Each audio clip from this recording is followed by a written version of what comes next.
Power star Pawan Kalyan కు July 24 something special day. 27 ఏళ్ల క్రితం ఇదే రోజున తొలి ప్రేమ సినిమా విడుదలై సూపర్ హిట్ అయింది.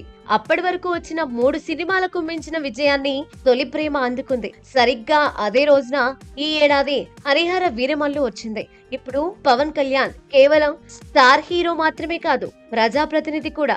దాన్ని మించి ఏపీ డిప్యూటీ సీఎం. ఇంతేకాకుండా గత కొంతకాలంగా హిందూ ధర్మ రక్షణ కోసం కంకణం కట్టుకున్న వ్యక్తిగా గుర్తింపు తెచ్చుకున్నారు. ఇవాళ పవన్ కళ్యాణ్ సినిమా అంటే ఇటు అభిమానులను, అటు సాధారణ ప్రేక్షకులను, మరోవైపు పార్టీ కార్యకర్తలను, ఇంకోవైపు హిందుత్వవాదులను కూడా సంతృప్తి పరచాల్సిన పరిస్థితి.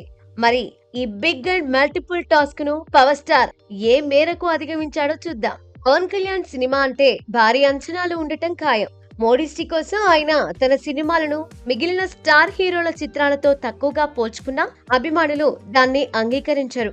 పవన్ కళ్యాణ్ నటించిన ఖుషి, జల్సా, గబ్బర్ సింగ్, అత్తారింటికి దారేది వంటి సినిమాలు అప్పట్లో ఇండస్ట్రీ హిట్స్ గా నిలిచాయి. అయితే గత కొంతకాలంగా పవన్ కళ్యాణ్ ఓవైపు పాలిటిక్స్, మరోవైపు మూవీస్ పై జోడుగుర్రాల స్వారీ చేస్తున్నారు. దాంతో పూర్తి స్థాయిలో నటన మీద దృష్టి పెట్టలేని పరిస్థితి.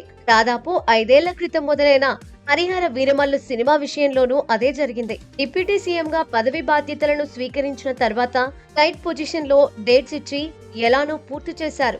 ఈ నేపథ్యంలో హరిహర వీరమల్లుపై పలు రకాల సందేహాలు ఉండటం సహజం. పైగా దర్శకుడు క్రిష్ ప్రాజెక్టు నుండి బయటకు వెళ్లిన తర్వాత దానిని టేకప్ చేసిన జ్యోతికృష్ణ ఏ మేరకు ఈ కథకు న్యాయం చేస్తాడోనని అనుమానాలు ఉంటాయి. అయితే థియేటర్ లో ఒక్కసారి బొమ్మ పడిన తర్వాత ఎండింగ్ వరకు తల తిప్పుకోకుండా చేయడంలో మేకర్స్ సక్సెస్ అయ్యారు.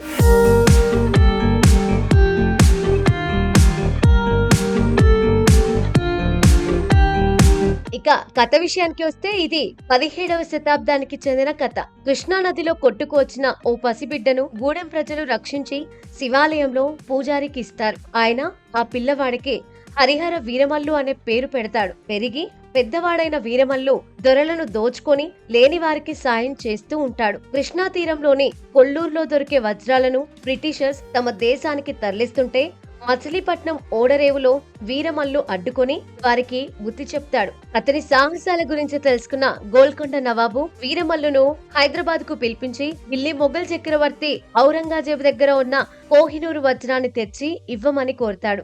నవాబు మీద ప్రేమ కంటే తెలుగు నేలకు చెందిన కోహినూరు వజ్రాన్ని తిరిగి తీసుకురావడం ఆత్మగౌరవానికి సంబంధించిందని భావించిన వీరమల్లు అందుకు అంగీకరిస్తాడు. హైదరాబాద్ నుండి ఢిల్లీ నగరానికి అతని ప్రయాణం ఎలా సాగింది, మధ్యలో ఎదురైన అవాంతరాలు ఏమిటి, హిందూగా జీవించాలంటే పన్నులు కట్టాలని శాసించిన మొఘల్ చక్రవర్తి ఔరంగజేబుకు వీరమల్లు ఎలా సింహస్వప్నంగా మారాడు అనేది మిగతా కథ.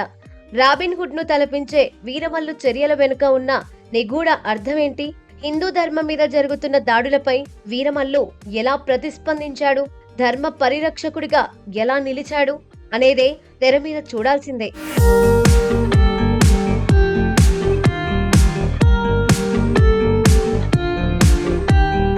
కృష్ణా నది తీర ప్రాంతంలో మొదలైన ఈ కథ హైదరాబాద్ మీదుగా ఢిల్లీకి చేరుకుంటుంది. అట్టడుగు వర్గాల వారిపై దొరలు చేసే దాష్టికాన్ని, వారిని దోచుకునే కులి కుత్బిషాహీల దౌర్జన్యాన్ని వాళ్ళు తన చెప్పు చేతుల్లో పెట్టుకోవాలనుకునే మొఘల్ చక్రవర్తికి వీరమల్లు బుద్ధి చెప్పే తీరు ఆసక్తికరంగా సాగింది.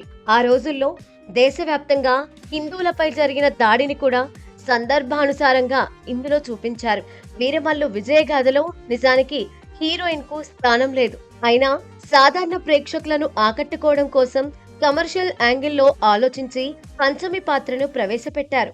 అలానే హాస్యం పండించడం కోసం మరికొన్ని పాత్రలను సృష్టించారు. కానీ అవేమీ పెద్దంతగా వర్కౌట్ కాలేదు. సినిమా ఆద్యాంతం వీరమల్లు పోరాటంతోనే సాగింది.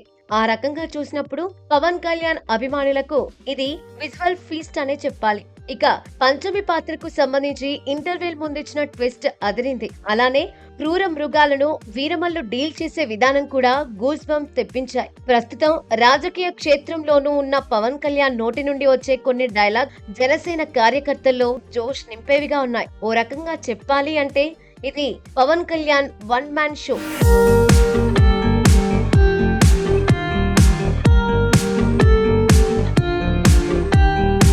నటీనటుల విషయానికి వస్తే పవన్ కళ్యాణ్ ఈ సినిమాను సెకండ్ గ్రాండ్ గా చేయలేదనే విషయం ప్రతి ఫ్రేమ్ లోనూ మనకు కనిపిస్తుంది. క్షణం తీరిక లేని సమయంలోనూ చాలా నిబద్ధతతో పవన్ షూటింగ్ లో పాల్గొన్నారనే విషయం అర్థమవుతోంది. ముఖ్యంగా క్లైమాక్స్ లో వచ్చే ఫైట్ కు ఆయనే కొరియోగ్రఫీ అందించారు. పంచమిగా నిధి అగర్వాల్ తెర మీద అందంగా కనిపించింది.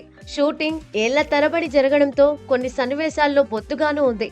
ఔరంగజేబ్ గా బాబీ డియోల్, చిన్న దొరగా సచిన్ ఖడేకర్, తానిషాగా దిలీప్ తాహిల్ నటించారు. పెద్ద దొర పాత్రలో కోటా శ్రీనివాసరావు గెస్ట్ అపియరెన్స్ ఇచ్చారు. సత్యరాజ్, ఈశ్వరీరావు, మురళీ శర్మ, రఘుబాబు, సునీల్, నిహార్ కపూర్, సుబ్బరాజు, నాజర్, కబీర్ బేడి, భరణి తదితరులు ఇతర పాత్రలు పోషించారు. వీరే కాకుండా ఇంకా చాలా మందే ఇందులో ఉన్నారు.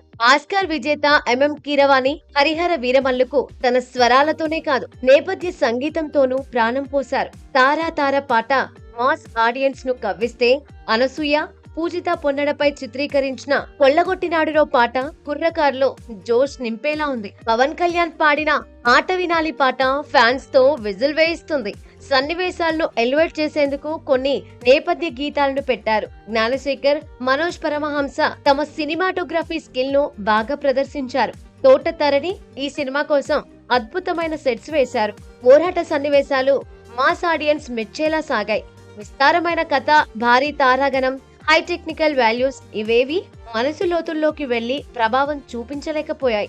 ఎవరో మొదలుపెట్టిన వంటను వేరెవరో పూర్తి చేయడంలో ఎక్కడో ఏదో లోపం జరిగిందనే భావన కలుగుతుంది. నిరంకుశ మొఘల్ చక్రవర్తి ఔరంగజేబుకు వీరమల్లు చుక్కలు చూపిస్తాడనుకుంటే దాన్ని రెండో భాగానికి వాయిదా వేయడం కాస్తంత నిరాశను కలిగించే అంశం. అయితే నిర్మాతలు ఎంఎం రత్నం, దయాకర్ రావు, దర్శకుడు జ్యోతికృష్ణ కృషిని తక్కువ చేయలేం. పవర్ స్టార్ అభిమానులను, జన సైనికులను, హిందుత్వవాదులను మాత్రం హరిహర వీరమల్లు సంతృప్తి పరుస్తాడని చెప్పొచ్చు.